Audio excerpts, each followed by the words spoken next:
Shalom, bom dia, que Deus abençoe o seu dia. Sejam muito bem-vindos ao nosso oitavo dia da nossa jornada, que nós estamos no mês de Elu, iniciando o primeiro dia da segunda semana do mês de Elu, o retorno ao eterno. Hoje nós iremos iniciar uma nova etapa da nossa caminhada. A primeira semana lançou os fundamentos da Teshuvá. Agora, o Senhor nos convida a nos dar um passo além. Se os 7 primeiros dias de Elu, caminhando na Serilot, nos prepararam o terreno, agora nós iremos entrar em uma nova dimensão espiritual. Uma aliança que pode ser renovada, uma oração mais profunda e uma transformação que pode realmente ser definitivo para os resultados dos ciclos que virão. Lembrando que nós restauramos e estamos num caminho de restauração. Hoje nós vamos falar sobre tefilá. Tefilá é um termo hebraico para a oração verdadeira.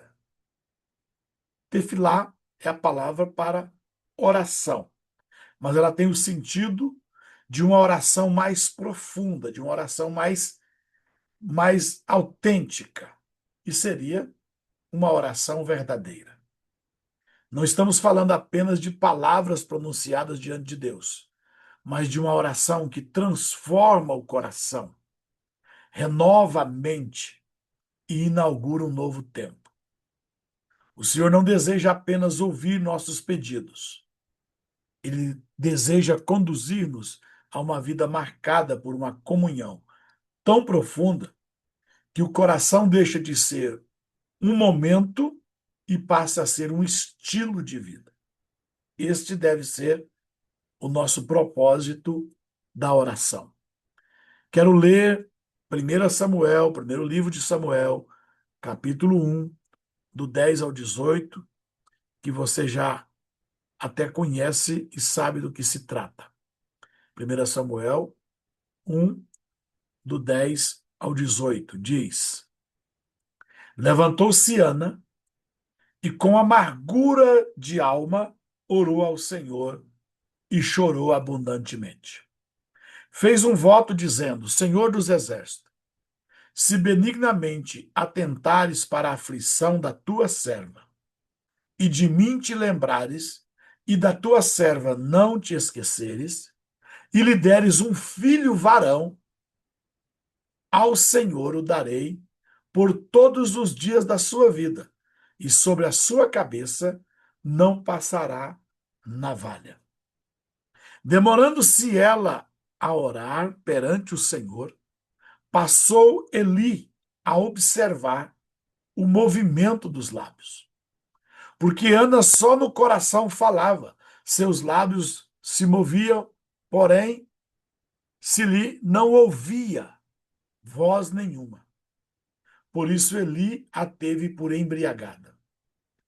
E ela lhe disse, e ele lhe disse, até quando estarás tu embriagada? Aparta-te deste teu vinho. Porém Ana respondeu, não, senhor meu, eu sou mulher atribulada de espírito. Não bebi nem vinho, nem bebida forte. Porém venho derramando a minha alma perante o Senhor. Não tenhas, pois, a tua serva por filha de Belial, porque pelo excesso da minha ansiedade e da minha aflição é que tenho falado até agora. Então lhe respondeu Eli, vai-te em paz, e o Deus de Israel te conceda a petição que lhe fizeste. E disse ela, acha a tua serva mercê diante de ti. Assim a mulher se foi a seu caminho e comeu, e o seu semblante já não era triste. Salmo de número 62, versículo de número 8. Confiai nele, ó povo, em todo o tempo, derramai perante ele o vosso coração. Deus é o nosso refúgio. E Mateus capítulo 6, Mateus 6, do 6 ao 13. Tu, porém, quando orares, entra no teu quarto e fecha a porta. Orarás a teu pai que está em secreto, e teu pai que vê em secreto te recompensará. E orando não useis de vãs repetições, como os gentios que presumem que pelo muito falar serão ouvidos. Não vos assemelheis, pois, a eles, porque Deus, o vosso Pai, sabe o de que tendes necessidade, antes que lhe o peça. Então, a oração já não é para pedir nada, né? Vai dificultar a nossa oração agora. Portanto, vós orareis assim: Pai nosso que estais no céu, santificado seja o teu nome. Venha o teu reino, faça-se a tua vontade, assim na terra como no céu. O pão nosso de cada dia, dá-nos hoje, e perdoa-nos as nossas dívidas, assim como nós temos perdoado aos nossos devedores. E não nos deixe cair em tentação, mas livra-nos do mal, pois teu é o reino, o poder e a glória para sempre. Recordando os últimos dias, a última semana que nós tivemos a nossa Selihote. Nesses 7 primeiros dias, Deus trabalhou cuidadosamente o nosso interior. No primeiro dia, nós fomos despertados e chamados ao mês de Elu. Aprendemos que o Pai continua esperando aqueles que decidem voltar. No segundo dia, nós descobrimos que a perseverança vale mais do que as emoções. No terceiro dia, entendemos que o arrependimento verdadeiro produz frutos. No quarto dia, abrimos todos os cômodos, os quartos do nosso coração, para que o Rei possa conhecer. No quinto dia, nós fomos sustentados pela graça que transforma. No sexto dia, consagramos nossa rotina e aprendemos que o trabalho também pode ser um altar. No sétimo dia, encontramos descanso para a alma, aprendendo a entregar nossos fardos ao Senhor e saber que trabalhar para Deus é importante, mas mais importante é trabalhar com Deus. E parar quando Ele manda parar, por reconhecer que quando nós paramos para o descanso do Shabat, nós estamos declarando que confiamos em Deus e que todo o nosso trabalho teve o favor de Deus. Hoje, porém, Deus nos conduz a um novo começo, porque existe um perigo na caminhada espiritual, o perigo de transformar o arrependimento em repetição. Preste muita atenção. Existe um perigo em que transformamos o arrependimento em repetição. Pedir perdão, cair novamente, pedir perdão outra vez, recomeçar e permanecer preso ao mesmo ciclo durante anos. O oitavo dia nos lembra que Deus não nos chamou para viver em círculos. Círculos, mas em ciclos. Pastor, é a mesma palavra. Sim, mas ciclo é quando você fecha um ciclo e avança. Círculo é quando você repete o mesmo processo a vida inteira. Então, ele não nos chamou para ficar repetindo o mesmo processo. Ele nos chamou para caminhar em uma novidade de vida. Nas Escrituras Sagradas, o número 8 sempre aponta para aquilo que ultrapassa o ciclo natural. E quando fechamos um ciclo natural, ou somos aprovados, ou somos reprovados. Depois de 6 dias de trabalho e do 7º dia de descanso, o 8º dia inaugura um novo começo. No caso de dias, inaugura uma nova semana. Por isso, a circuncisão dos meninos de Israel acontecia no 8º dia. Não era apenas um procedimento físico, era um sinal visível de uma nova aliança, ou de uma aliança nova que aquele menino estava entrando e experimentando.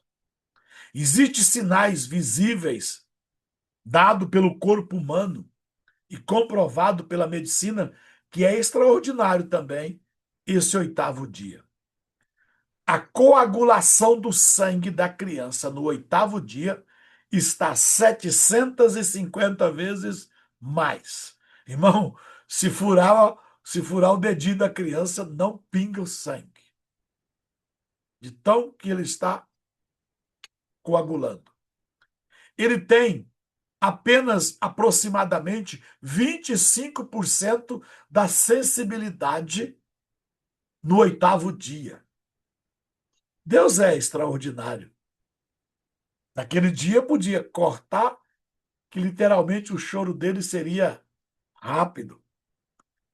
Na pele, no prepúcio do órgão genital do menino, com 8 dias, quando muito terá 3 pequenos vasos sanguíneos, que a partir do 8º dia vai desenvolver vasos que na fase adulta pode ter mais de 300 vasos sanguíneos. Deus é chique demais. A gente vai descobrindo essas coisas e vai vendo que existe atrás da criatura um Criador.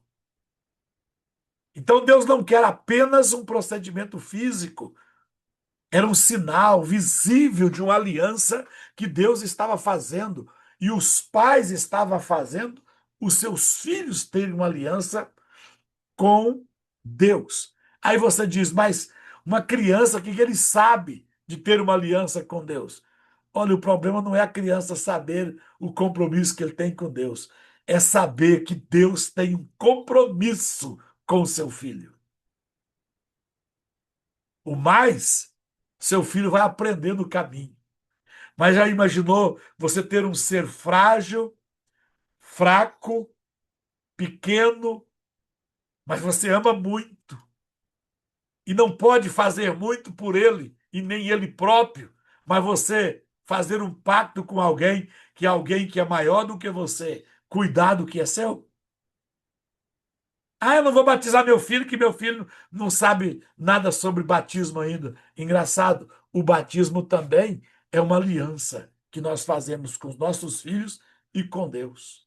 A apresentação. Deus passa a ter compromisso com os meus filhos. Não é que os meus filhos ainda não sabem qual é o compromisso que eles devem ter com Deus. Nem eu sei todo o compromisso que eu deveria ter com Deus, mas pelo fato da aliança que eu tenho com Ele, Ele não desiste da gente. Então, o 8º dia, o número 8, fala muitas coisas. Então, aquela criança receberia uma marca que faria ele lembrar que aquela vida pertencia ao Eterno. Também foi no 8º dia que Arão e seus filhos iniciaram o serviço sacerdotal. Após dias de preparação, chegava o momento da consagração. O 8 representa exatamente isso. Não apenas o fim de um ciclo, mas o início de uma nova realidade. Por isso, este 8º dia da Selihot nos traz uma pergunta. Você deseja apenas abandonar o passado ou está disposto a viver uma nova vida? Porque a maioria das pessoas correm para Deus para resolver o passado, mas ainda não tem um compromisso com o futuro. Este é o mal das pessoas ensinar um evangelho de um Deus que é Senhor, ou que é provedor, que é Deus, e não ensinar a ter um pai. Então você tem um Deus que resolve os teus problemas. Uma vez resolvido o problema, eu volto à minha vida novamente. Aí Jesus vai apertar e vai dizer: olha, quem caminha desta forma é como o porco, é como o cão. Você pega o porco, tira do chiqueiro e lava ele, deixa ele cheiroso. Solta ele, o que ele faz? Volta para a lama. O cão tem o seu vômito e você fica com nojo, tira ele de lá. Você solta o cão, ele volta lá. Por quê? Porque estão ensinando a você conhecer um Deus que resolve os teus problemas. Mas a Techuvá vai ensinar você ter um Deus que vai governar, caminhar, ser senhor sobre a sua vida. Então a pergunta eu vou repetir. Você deseja apenas abandonar o passado ou está disposto a viver uma nova vida? Porque Deus nunca pretende apenas apagar os nossos erros. Ele deseja escrever uma nova história. Falando de oração, que é um dos mecanismos pelos quais nos conectamos com Deus, a palavra em hebraico é tefilá. Muito mais do que falar com Deus. A palavra hebraica tefilá costuma ser traduzida como oração. E selirot, orações. São duas palavras da mesma raiz. Mas seu significado é muito mais profundo. Na tradição judaica, tefilá não é apenas apresentar pedidos. É colocar o coração diante do Eterno para ser transformado. É como se você tivesse um problema cardíaco e aí você vai ao hospital. Lá você vai ser sedado e você vai permitir que o médico tire o coração e conserte tudo que tiver errado. Deixar do jeito que funciona, no estado original, colocar de novo no seu peito e mandar você para casa. Esse é o sentido da oração. Colocar as emoções, a vontade, o sentimento, os desejos, tudo na presença de Deus e permitir que Ele transforme os maus pensamentos em bons pensamentos, a má inclinação por uma boa inclinação, a falta de perdão por perdão, o ódio por amor, deixar Ele reformar esse coração. Isso deveria ser a nossa oração. Infelizmente, nós fazemos oração muito mais para dar a Ele uma lista de necessidades. Quando orar, tefilar, é colocar o coração diante do Eterno para ele ser transformado. Enquanto muitas vezes pensamos na oração como um monólogo, a tefilar é um encontro. É o momento em que Deus também fala. Quando Jesus diz não seja muito as tuas palavras, é porque tem gente que vai para a oração. Ele inicia um momento de oração e fala, fala, fala, fala, fala, fala, fala, fala. Quando ele não tem mais o que falar, ele levanta e sai. Ei, Jesus está dizendo, não sejam muitas tuas palavras. Você fala e para ouvir. É um momento em que Deus também fala. É quando nossa vontade começa a alinhar-se com a vontade do Pai. de Deus.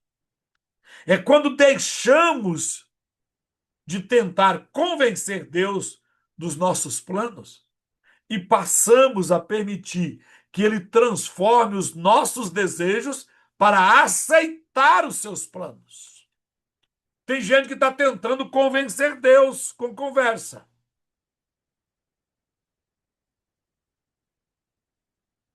Na verdade, a oração é para fazermos a vontade de Deus e não Deus fazer a nossa vontade.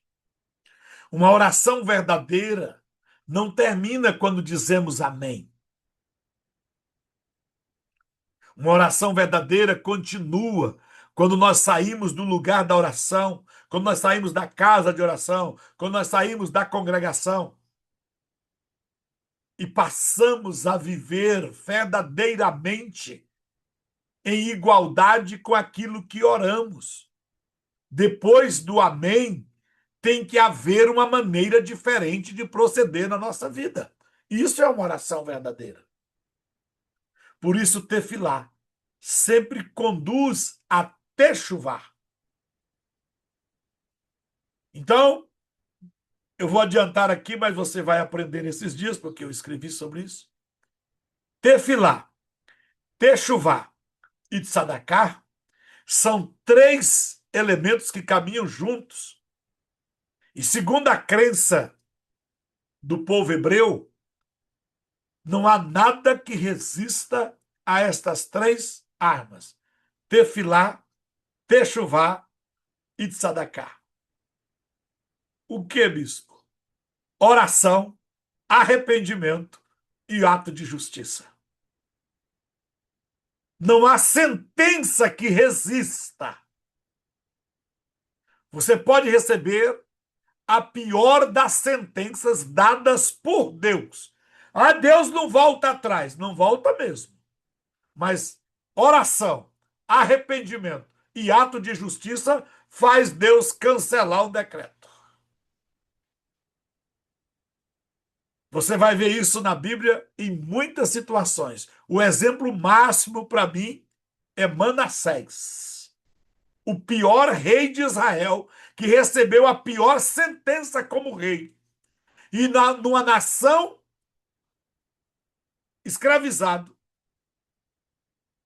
lá ele se arrepende, ora, e Deus devolve ele a Israel e coloca ele no trono novamente.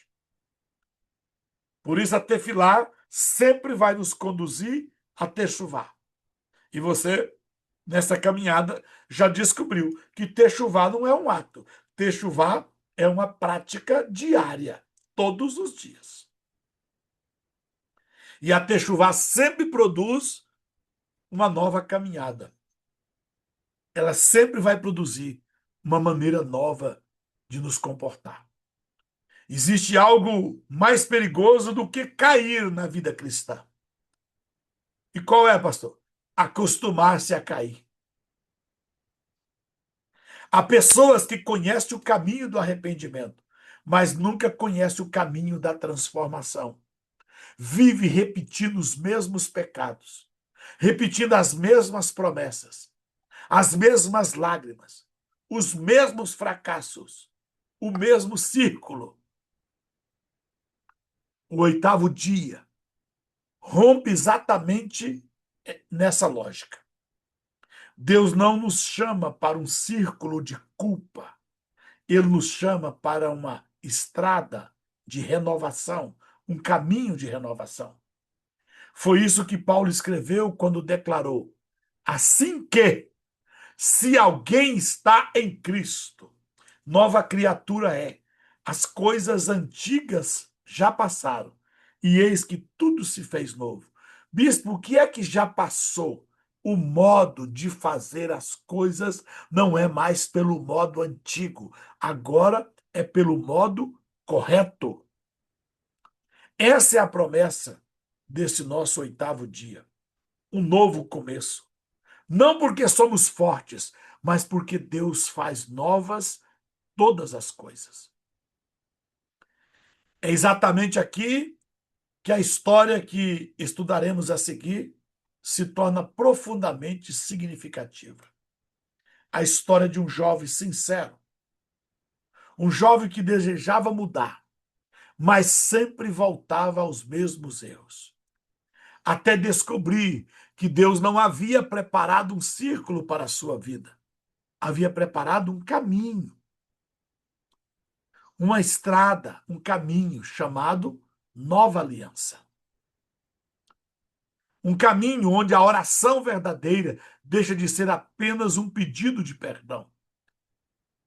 Um caminho, uma nova aliança, que torna-se o início de uma nova vida completamente renovada. A história do caminho da nova aliança. Conta-se que em uma pequena aldeia da Lituânia vivia um jovem chamado Moshe. Era conhecido por todos como um rapaz de bom coração.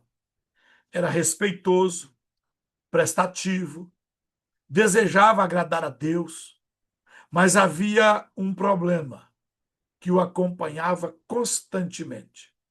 Sua vida era marcada por círculos. Prometia mudar, durava alguns dias. Depois voltava aos mesmos erros. Pedia perdão, recomeçava. Mas pouco tempo depois, encontrava-se exatamente no mesmo lugar. Às vezes respondia com dureza aos seus pais. Outras vezes negligenciava seus compromissos. Chegava atrasado aos negócios. Descuidava-se da oração. Depois sentia remorso, pedia perdão. Prometia nunca mais repetir aqueles comportamentos. Mas a história se repetia. Moshe amava a Deus. O problema é que ainda não sabia viver uma vida transformada. Naquele mês de Elu, o velho rabino da aldeia chamou Moshe para uma conversa. Depois de ouvi-lo falar sobre suas lutas, fez apenas uma pergunta. Moshe, você sabe por que a Torá determina que a circuncisão aconteça no 8º dia? O jovem respondeu honestamente: Não, rabino, não sei. O velho rabino, o velho mestre, então explicou: Porque o 8º dia aponta para aquilo que vai além da capacidade humana. Durante 7 dias, o homem permanece dentro do ciclo natural da criação. Mas o 8º anuncia algo novo, uma nova aliança, um novo começo, uma obra que somente Deus pode realizar. A circuncisão não marcava apenas o corpo, ela lembrava que aquela vida pertencia ao Senhor. O rabino olhou profundamente para Moshe e continuou: Talvez você esteja tentando vencer seus antigos ciclos apenas com a sua própria força. Mas existe mudança que só acontece quando permitimos que Deus inaugure um novo caminho em nossas vidas. Essas palavras permaneceram gravadas no coração daquele jovem. Naquela noite, Moshe teve um sonho. Encontrava-se caminhando por um enorme campo. Havia apenas um caminho diante dele. Começou a andar. Andou durante muito tempo. Mas, para sua surpresa, voltou exatamente ao ponto de onde havia saído. Tentou novamente. Caminhou mais rápido. Esforçou-se ainda mais. Mas terminou voltando ao mesmo lugar novamente. Quanto mais caminhava, mais percebia que estava preso em um círculo. Cansado, frustrado, sem forças. Naquele sonho, ele caiu de joelho e clamou: Senhor, até quando continuarei andando em círculos? Até quando repetirei os mesmos erros? Até quando prometerei mudar sem conseguir permanecer? Naquele instante, uma luz rompeu o horizonte. uma mão luminosa apareceu diante dele. E onde antes existia apenas um círculo, abriu-se um caminho completamente novo. Um caminho que seguia para frente. Um caminho que rompia definitivamente aquele ciclo. Enquanto completava aquela cena, ouviu uma voz dizer: Eis que faço novas todas as coisas. Naquele momento, compreendeu que Deus nunca desejou que sua vida permanecesse girando ao redor dos mesmos fracassos. O Senhor havia preparado um novo caminho. Ao abrir os olhos naquela manhã, Moshe estava profundamente quebrantado. Pela primeira vez compreendeu que arrependimento não significa apenas repetir pedidos de perdão. Arrependimento significa mudar de direção, romper esse ciclo, esses círculos, entrar em uma nova aliança. Naquele dia, suas orações mudaram. Já não dizia apenas, Senhor, perdoa-me. Passou a dizer, Senhor, transforma-me. Essa pequena mudança revelou uma enorme transformação interior. Porque existe uma diferença entre desejar apenas alívio para a consciência e desejar uma vida nova. Existe um perigo silencioso na caminhada espiritual: acostumar-se ao ciclo. Há pessoas que vivem anos dizendo: eu sempre fui assim, esse é o meu jeito, eu não consigo mudar mesmo, caio sempre no mesmo pecado. Sem perceber, transforma a derrota em identidade. Mas Deus nunca chamou seus filhos para viverem prisioneiros da repetição. Foi por isso que Jesus declarou: se, pois, o Filho vos libertar, verdadeiramente sereis livres. A liberdade que Cristo oferece não consiste apenas em apagar o passado. A liberdade que Cristo oferece, ela inaugura um futuro completamente diferente.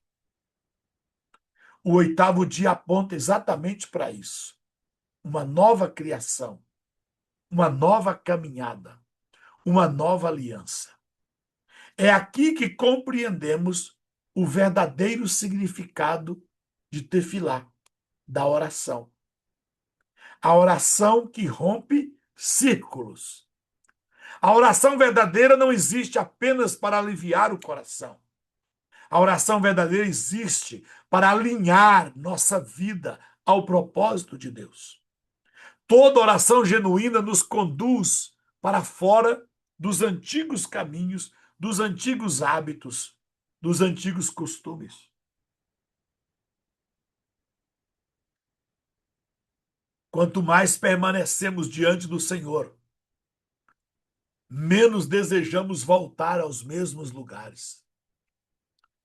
A tefilá transforma nossa maneira de pensar. A oração transforma a nossa maneira de pensar.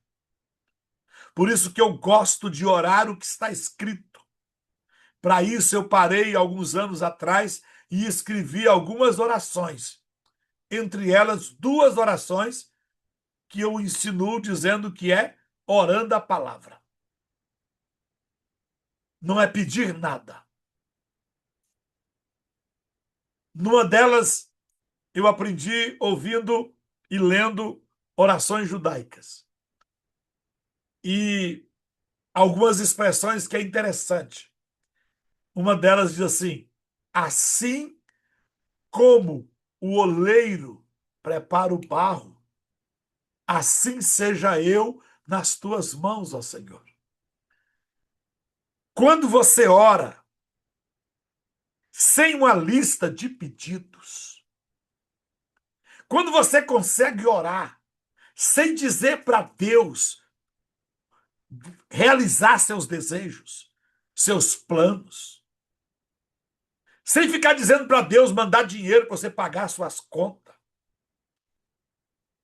Você fica na presença de Deus e orando de maneira correta, ela vai transformando você. A oração transforma a nossa maneira de pensar. A oração transforma a nossa maneira de decidir. A oração transforma a nossa maneira de viver.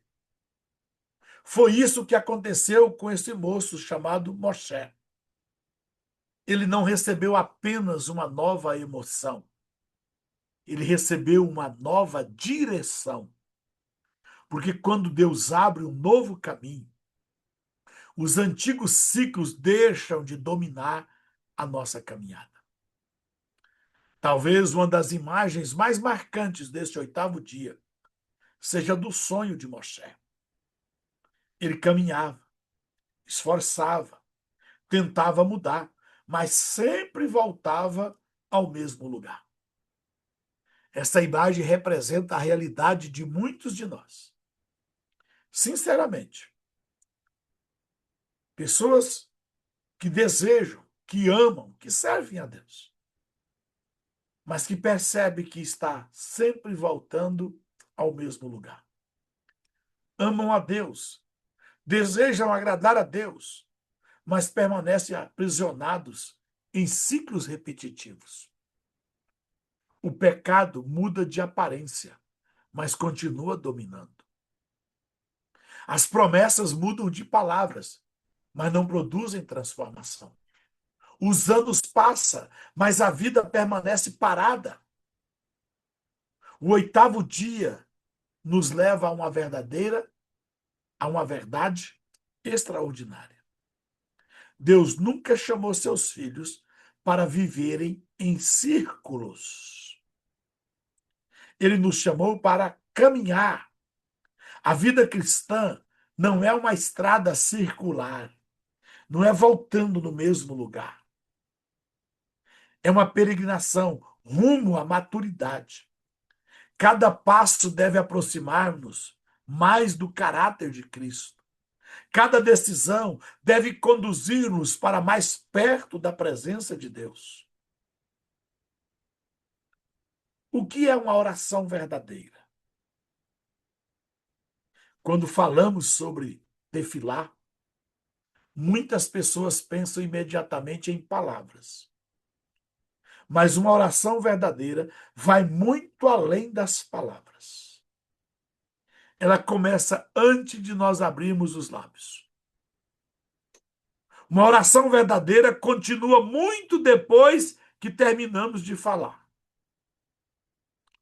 A verdadeira oração transforma aquele que está orando. Quando começamos a orar, somos uma pessoa. Mas quando terminamos a oração, nós já não somos a mesma pessoa. A Bíblia vai falar de dois homens que foram ao templo. Um batia no peito e dizia: miserável pecador. Ele entrou de uma forma, mas saiu de outra. Mas a Bíblia diz que o fariseu entrou e saiu do mesmo jeito. Bispo, mas eles não foram ao mesmo lugar, não fizeram o mesmo exercício? Sim. Só que um fez uma oração comparativa, competitiva.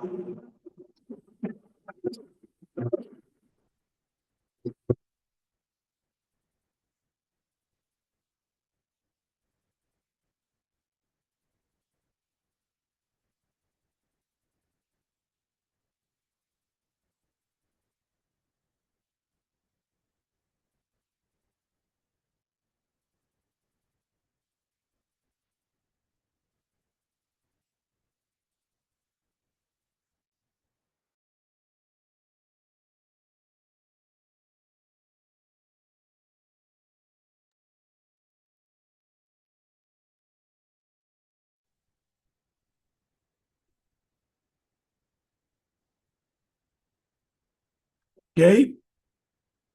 Eu estava a falar sobre o fariseu e o publicano, ambos foram à oração. A oração do publicano era não ser mais aquele publicano. O desejo dele era ser diferente. A oração do fariseu era comparativa, competitiva. Para ele estava bem ser melhor do que o publicano. Só que ele entrou numa condição e saiu na mesma condição, em um estado ainda pior. Mas aquele moço publicano, reconhecendo que ele era pecador, ele foi além das suas palavras. Veja que o texto não faz muita ênfase no que ele falou. Ele só disse: miserável. Eu sou um miserável pecador. Os lábios estavam dizendo algo, mas o coração ansiava por algo muito maior.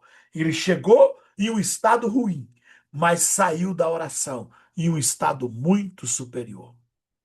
A verdadeira oração transforma aquele que ora. Moisés descia do monte diferente de como havia subido.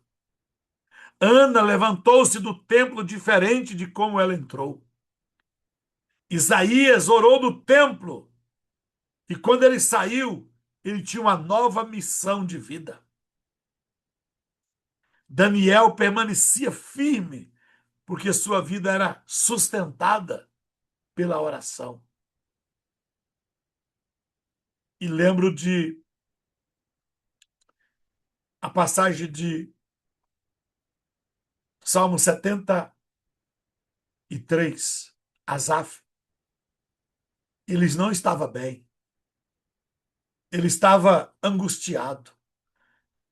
Ele olhava para os ímpios estavam prosperando. Mas o texto diz assim: até que eu entrei na casa de Deus. Ele foi lá para contar isso para Deus. Dizer: Deus, eu estou quase desviando. Deus, eu não estou suportando as lutas que eu estou passando enquanto o ímpio está sendo promovido, prosperando. E a Bíblia vai afirmar que isso só permaneceu até que ele entrou na casa de Deus. A Bíblia vai mostrar que Jesus se retirava frequentemente para lugares solitários para orar. Quando voltava, continuava vivendo exatamente aquilo que havia apresentado diante de Deus.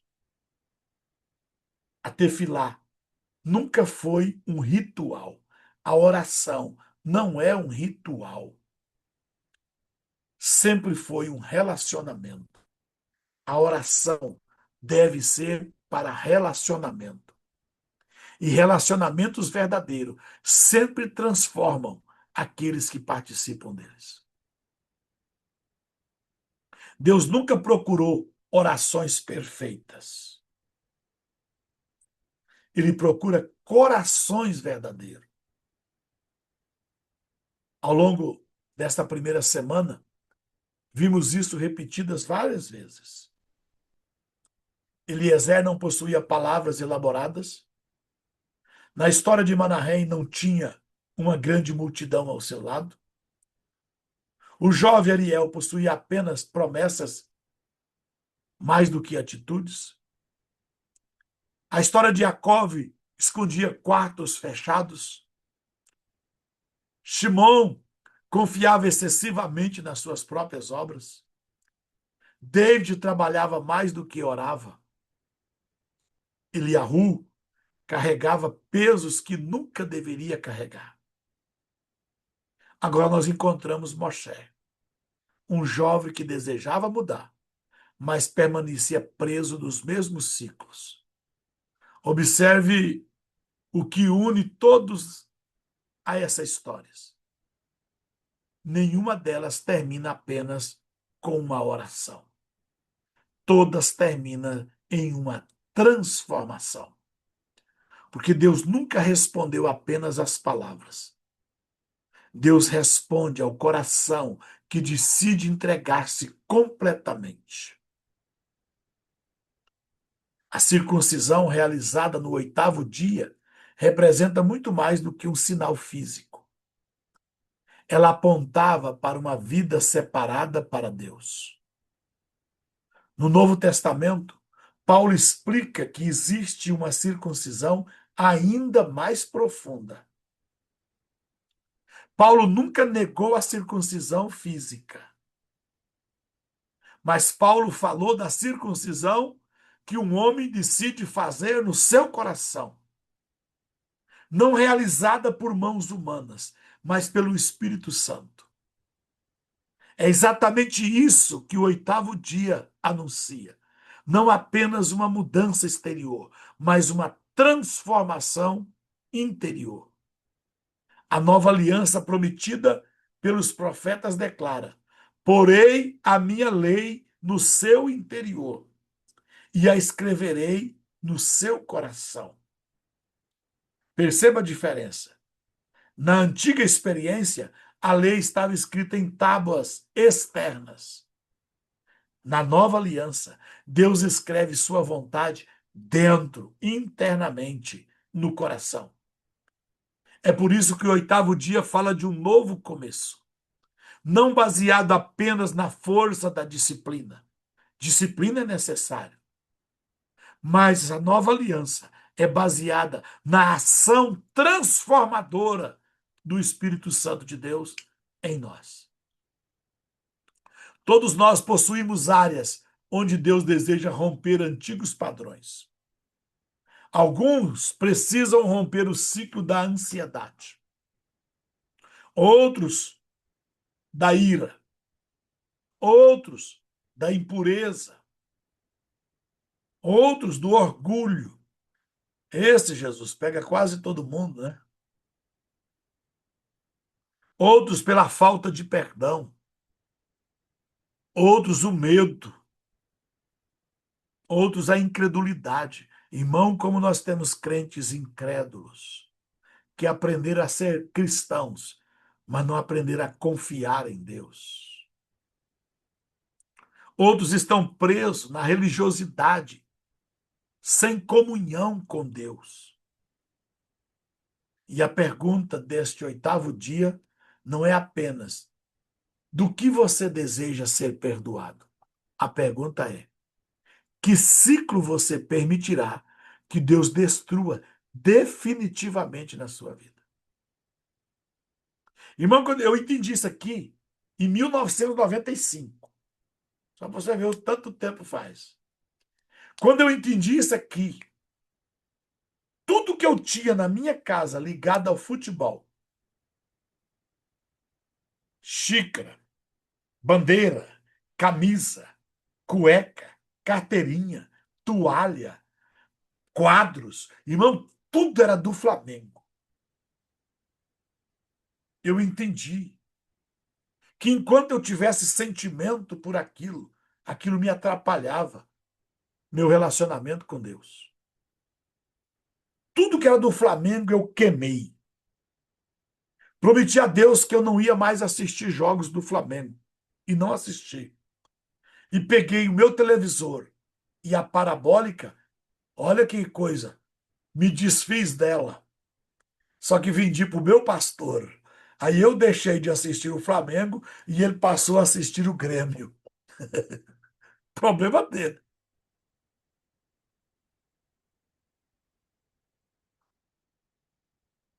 Eu tomei uma decisão definitiva. Para isso também eu tomei definição definitiva para muitas áreas. Nunca mais comprar fiado. Rompi o ciclo da dívida. Nunca dormi sem pedir perdão. Não deixar o sentimento ficar cascudo. Tomei uma decisão de nunca falar defeito da minha mulher. Irmão, está pagando minhas contas até hoje. Falar bem da mulher, Deus aumenta o salário. Cada vez que você fala bem da mulher, você ganha 25 centavos. E cada vez que você fala mal, perde R$ 2. dia que você descobrir isso, você vai largar de perder dinheiro. Uma vez que você fala mal da mulher, tem que falar 8 vezes para recuperar, falar bem para recuperar o que perdeu. Pastor, é nessa porcentagem mesmo? Irmão, pode não ser nessa porcentagem, mas que perde, perde. Isso eu tenho certeza. Você vai ter que aprender a falar positivo do seu cônjuge, positivo dos seus filhos, positivo do seu patrão, positivo do seu pastor, positivo da sua igreja, positivo da empresa que você trabalha. Por quê? Porque nós somos abençoadores e não maldizentes. Mas você também precisa decidir, definitivamente, deixar de ser um murmurador.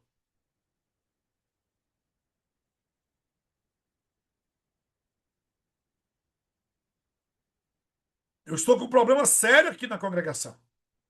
De quê? De gente que discorda de uma coisa e fica falando com um e com o outro.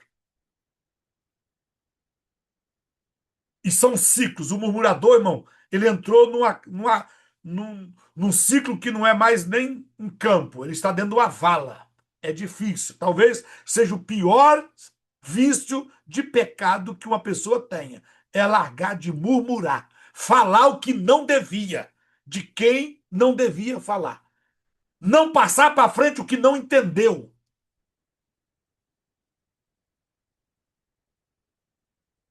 Não, o profeta ora e fala CPF. E você senta na roda e vai falar que está errado, que não é de Deus, que isso não está certo, que eu não concordo. Problema seu, se você não concorda, vá para o quinto dos infernos, mas não julgue o que você não sabe. Não contamina quem você não conhece. Tem gente que está afundado nisso, irmão. Não sabe responder, não sabe fazer o que o outro faz, mas sabe julgar se o outro está fazendo certo ou errado. Deus me deu uma palavra esta semana. Diótrefes, maldito, alguém que está dentro da igreja e julga quem está dentro da igreja e põe para fora. Por quê? Porque começa a apontar que você não faz igual eu, que eu não faço assim e você não faz assado. Você quer apenas passar, resolver o passado ou você quer destruir ciclos definitivos na sua vida? Porque o arrependimento verdadeiro não apenas olha para trás. Quem está arrependido olha para trás, conserta, mas constrói um futuro diferente. Foi isso que aconteceu com Pedro. Depois da restauração, jamais voltou a ser o mesmo homem. Foi isso que aconteceu com Zaqueu. A graça transformou a maneira dele viver. Foi isso que aconteceu com Paulo. O perseguidor tornou-se a proclamar, ser um proclamador do evangelho, e agora ele era o perseguido. Todos esses homens tiveram um passado, mas nenhum deles permaneceu preso no passado. O que nós estamos aprendendo neste 8º dia nos lembra que a circuncisão era uma marca visível da aliança. Da mesma forma, na nova aliança, também deixamos marcas. Você não precisa fazer uma marca no corpo para dizer que é crente, que é um cristão. Mas no caráter deve haver uma marca que quem conviver com você vai descobrir que você se parece com Cristo. Uma pessoa transformada começa a falar diferente. Trata as pessoas de maneira diferente. Administra seus recursos de maneira diferente. Responde a qualquer dificuldade, a qualquer luta de maneira diferente. Sua família percebe. Seus amigos percebem. Quem tem as marcas de uma nova vida, o mundo percebe. Porque aquilo que Deus realizou no interior, inevitavelmente, começa a aparecer no exterior. O oitavo dia nos chama exatamente para isso. Não apenas viver de lembranças do perdão recebido, mas tornar-nos testemunhas vivas da transformação produzida pelo Espírito Santo. E ao chegar ao final desse nosso oitavo dia, da nossa jornada de Selirot, hoje atravessamos um marco espiritual importante. Os 7 primeiros dias lançam os fundamentos da Teshuvá. O oitavo nos convida a viver aquilo que começou a construir em nosso coração. Nas Escrituras, o número 8 nunca representa apenas um novo dia. Ele representa um novo começo, uma nova aliança, uma nova criação, uma nova história. Foi exatamente isso que nós vimos na experiência desse jovem Moshe. Durante muito tempo, ele acreditou que sua caminhada espiritual seria uma sucessão interminável de promessas quebradas, arrependimentos repetitivos e novas quedas. Mas Deus lhe mostrou que não havia preparado um círculo, havia preparado um caminho. Essa talvez seja o maior ensinamento de hoje. O Senhor nunca desejou que seus filhos permaneçam presos ao passado. Ele deseja conduzir-nos para uma nova vida. É por isso que a tefilá, a verdadeira oração, nunca termina quando dizemos amém. Ela continua quando levantamos do lugar da oração e decidimos viver de maneira diferente. Porque a oração verdadeira não apenas muda nossa circunstância, ela muda o nosso coração. A oração verdadeira muda a nossa maneira de pensar. Uma oração verdadeira muda a nossa maneira de agir, nossa maneira de reagir, nossa maneira de amar, nossa maneira de servir, nossa maneira de caminhar. Foi exatamente isso que Deus prometeu através da nova aliança. Não apenas perdoar pecados, mas escrever sua vontade dentro do nosso coração. Quando isso acontece, deixamos de obedecer apenas por obrigação. Passamos a obedecer porque amamos aquele que nos chamou. A oração deixa de ser um dever. A oração torna-se um encontro. A oração torna-se um relacionamento. A santidade deixa de ser um peso e torna-se prazeroso fazer o que é certo, fazer o que é correto, fazer o que é justo. A obediência deixa de ser um fardo, um esforço isolado para dar conta de obedecer, e torna-se um fruto da presença contínua do Espírito Santo. Talvez você tenha iniciado esta jornada trazendo marcas profundas do passado. Talvez existam áreas na sua vida onde você caiu repetidas vezes. Talvez existam hábitos que pareciam impossíveis de abandonar. Talvez existam lembranças que ainda produzem culpa. Mas hoje o Senhor declara sobre a sua vida: eis que faço novas todas as coisas. Essa promessa não significa que o passado nunca existiu. Significa que ele não governará mais o seu futuro. Em Cristo não somos definidos pelos nossos fracassos. Em Cristo nós somos definidos pela graça que nos alcançou. A Techuvá não nos conduz apenas de volta ao lugar onde caímos. Ela nos conduz para um lugar onde jamais estivemos. Mais perto do coração de Deus. Mais semelhantes a Jesus. Mais sensíveis ao Espírito Santo. Mais comprometidos com a vida de santidade. Esse é o verdadeiro propósito desse dia. Não apenas encerrar um ciclo e apagar o passado, mas inaugurar uma nova maneira de viver. Qual será a marca da sua nova aliança?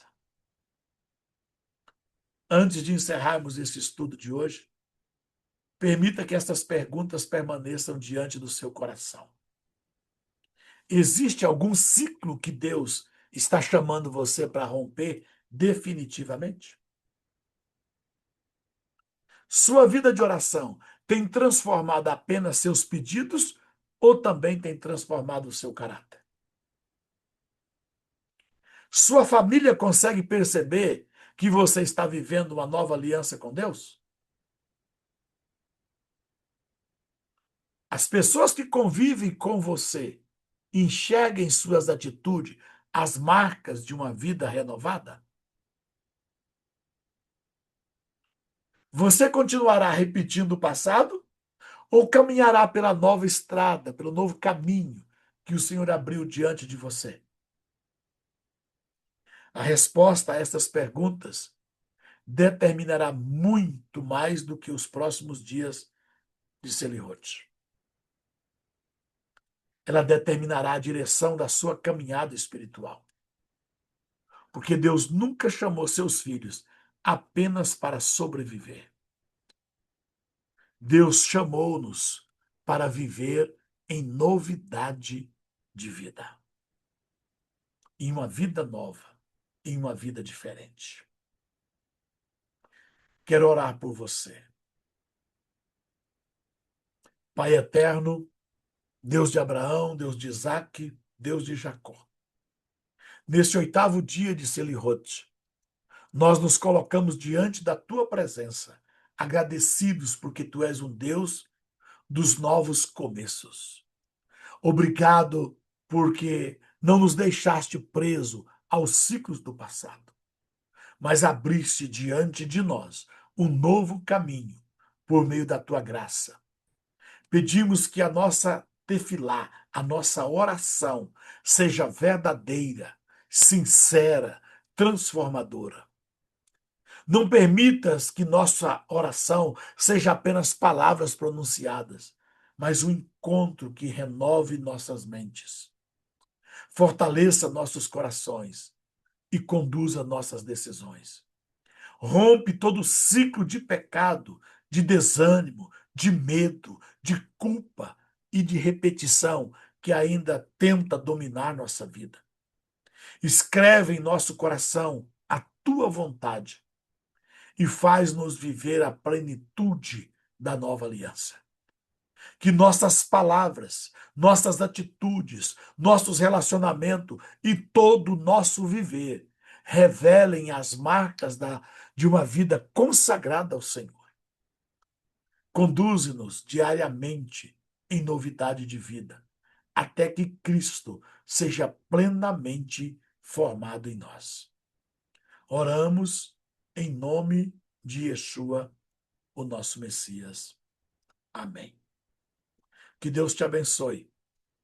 E se esta mensagem falou ao seu coração, continuemos juntos nesta jornada até nós chegarmos em Yom Kippur, o dia do perdão. Envie também esse link, esta mensagem, àqueles que você crê que precisam e necessitam ouvir. A descrição ou o link está na descrição deste vídeo. E continua conosco. Nós ainda temos muito o que receber na nossa jornada. Nos nossos encontros próximos, que o Senhor possa fazer da sua vida um testemunho vivo e que você viva uma nova aliança e que cada oração aproxime você ainda mais do coração de Deus. E lembre-se, a verdadeira oração não termina quando fechamos os olhos. Ela continua quando abrimos a vida para Deus. A Techuvá rompe os ciclos do passado, mas a nova aliança inaugura um futuro onde Cristo deixa de ser apenas aquele que perdoa os nossos pecados e passa a ser aquele que transforma completamente quem somos. A verdadeira oração continua depois do amém, com o nosso testemunho. Que Deus abençoe a todos, em nome de Jesus.